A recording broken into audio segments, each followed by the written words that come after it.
आपण जानते कि कौन भाई हिंदू धर्म में पियाज और रसुण को कौन देव कार्य हो तथा पूजा उपवास बा भगवान का प्रसाद रूपे व्यवहार को संपूर्ण बारण कर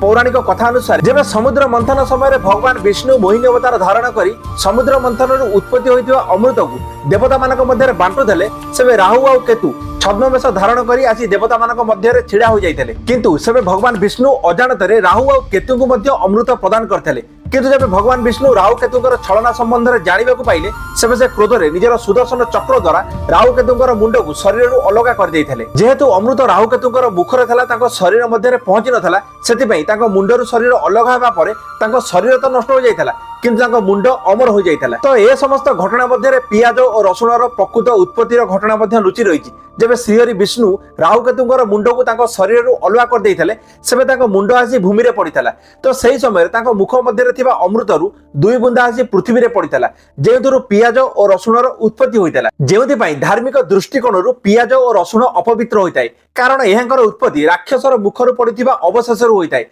यह सह आप अत्यधिक पियाज और रसुण खाऊं तेज यह मध्य औषधीय गुण जहाँ आपन को सुस्थ तो रखता है किंतु आपण मध्य तामसिक गुण को वृद्धि कराई तो यही कथा मध्य सत्यता को नहीं आपणकर मतामत कौन कमेंट माध्यम निश्चित जनइबे एवं वीडियो भल लगी लाइक शेयर करने चैनल को सब्सक्राइब करने बिल्कुल भूलिए। रोजी जय जगन्नाथ।